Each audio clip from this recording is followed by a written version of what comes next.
जातीय सर्वे के नतीजे आने के बाद बिहार की सियासत में बहुत सारे उथल पुथल हो रहे हैं। जो नेता हैं वो अपने हिसाब से गुना भाग कर रहे हैं कि ये जो जातीय सर्वे है उनकी पार्टी को, उनके नेताओं को, उनके उम्मीदवारों को कितना फायदा पहुंचाएगा। लेकिन आप जानते हैं कि कागज पे जो आकलन होता है वो जमीन पर भी उतर जाए ऐसा होता नहीं है। लेकिन हिसाब किताब है तो हिसाब किताब होगा ही, और उस हिसाब से जो चुनावी बिसात है उस पर गोटियां बिछाने का काम बिहार में शुरू हो चुका है। आप देखना शुरू कर चुके हैं गणादेश बिहार, और मैं आपके साथ सरोज सिंह।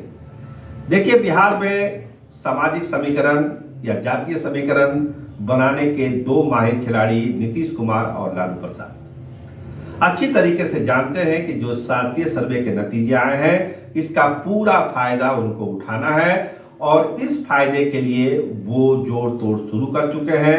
अपनी कहानियां, अपनी पटकथा लिखना उन्होंने शुरू कर दिया है। तो लालू प्रसाद का भूमिहार पे प्रेम जो है अचानक पनप चुका है, और राजपूत प्रेम पनपा है नीतीश कुमार के दिल में। एक राजपूत खेमे में सेंधमारी कर रहे हैं, एक भूमिहार खेमे में सेंधमारी कर रहे हैं, क्योंकि ये दोनों भाजपा के कोर वोटर हैं, और इस कोर वोटर को भाजपा से अलग करने के लिए दोनों नेता अपने अपने हिसाब से गोटियां बैठा रहे हैं। आपको ध्यान होगा पिछले दिनों सदाकत आश्रम गए थे लालू प्रसाद, श्री कृष्ण की जयंती थी वहां पे। उन्होंने एक संदेश दिया भूमिहार समाज को कि आप जुड़िए, आपको राजद के साथ जुड़ना है। हमने कभी भी आपके समाज का कोई अहित नहीं किया। खैर, ये तर्क का विषय है, वाद विवाद का विषय है, लेकिन लालू प्रसाद ने उस दिन जो संदेश देने की कोशिश की, और एक सम्मेलन हो रहा है राजद कार्यालय में, कृष्ण सिंह की जयंती के ही बहाने भूमिहारों का एक जुटान वहां हो रहा है। वहां भी लालू प्रसाद ने यही बात कही कि आपको जुड़ना है, क्योंकि तेजस्वी यादव जब A to Z की बात करते हैं तो उसमें सभी जातियों को जोड़ना जरूरी है, खासकर भूमिहार जाति को, जो बिहार के सियासत में काफी मायने रखती है।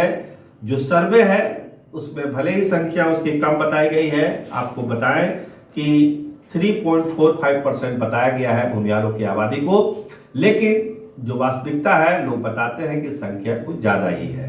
खैर, ये अलग कहानी है। तो भूमिहार वोट को कैसे राजद के फोल्ड में लाया जाए और भाजपा के फोल्ड से अलग किया जाए, इसके लिए लगातार लालू प्रसाद सक्रिय हैं।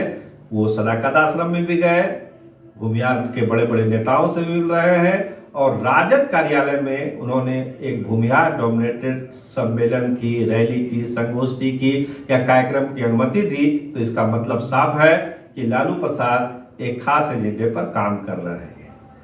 देखिए, जब से करुणा सागर जी शामिल हुए हैं आरजेडी में, पुलिस के बड़े अधिकारी थे वो, तब से उनकी कोशिश है कि भूमिहारों में होमवर्क हो, भूमिहारों को जोड़ा जाए।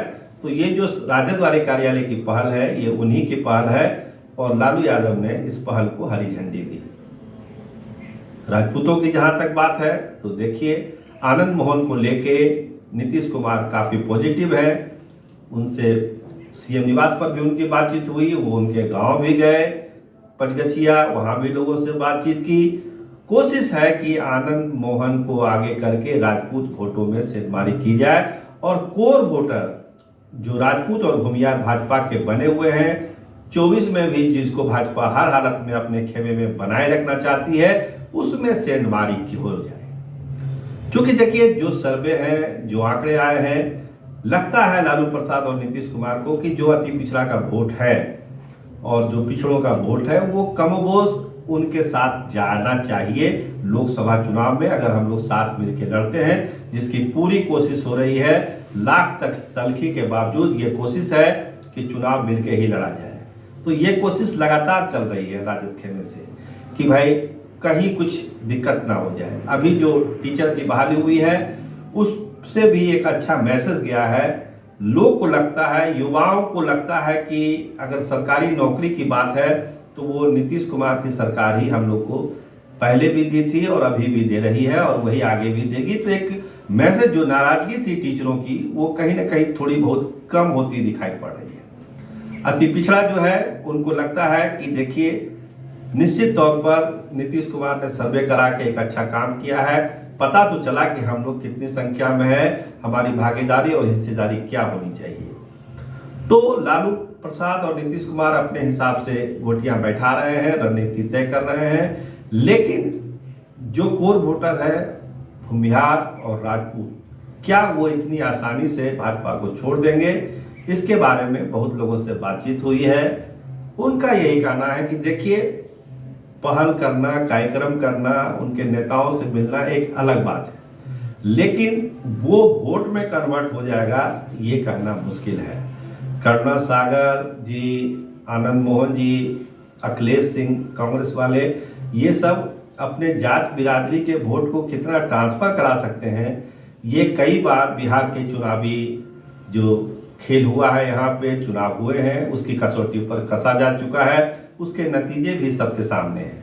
तो इतने हल्के फलके ढंग से चीज़ों को मान लेना ठीक नहीं है। इसके लिए एक लंबे प्रयास की जरूरत है और लगातार मैसेज देने की जरूरत है। केवल एक दो कार्यक्रम करके भाजपा के इस वोट बैंक में सेंधमारी कर लेंगे लालू प्रसाद, नीतीश कुमार, इसको लेकर कई विश्लेषकों में मतभेद है। उनको लगता है कि ये इतना आसान काम नहीं है, लेकिन एक शुरुआत हुई है और उस शुरुआत का कुछ ना कुछ नतीजा तो जरूर निकलेगा, ऐसे ही उम्मीद की जा रही है। राजद खेमे में भी और जदयू खेमे में तो इंतजार तो करना पड़ेगा कि सेंधमारी कितनी हुई है या नहीं हुई है। भाजपा भी अलर्ट है। अब देखिए भाजपा क्या कर रही है। अब जैसे इस तरह से पहल इस तरफ से हो रही है, तो भाजपा भी यादवों का एक बड़ा सम्मेलन करने जा रही है। इसी महीने होगी वो सम्मेलन यादवों की, जिसमें काफी संख्या में यादवों के बड़े बड़े नेताओं के जुटने की संभावना है। तो एक तरफ जो कोर वोटर है राजद का, मुसलमान यादव, उसको तोड़ने की कोशिश भाजपा की तरफ से भी हो रही है। जो कुशवाहा वोटर है उसको तोड़ने की भी कोशिश हो रही है, उपेंद्र कुशवाहा के माध्यम से, सम्राट चौधरी के माध्यम से। तो दोनों पार्टियां, दोनों महागठबंधन अपने अपने हिसाब से जो कोर वोटर है, चाहे वो महागठबंधन का हो चाहे एनडीए का हो, तोड़ने की कोशिश दोनों तरफ से हो रही है। लेकिन कोशिश कितनी ईमानदारी से हो रही है और कौन इसमें सफल होगा, तो ये तो वक्त बता देगा। लेकिन जो ये चीज हुई है बिहार के सियासत में, वो चुनाव पर जरूर असर डालेगा, इतना तय है। कैमरामैन रामनंदन के साथ मैं सरोज सिंह, धन्यवाद, नमस्कार।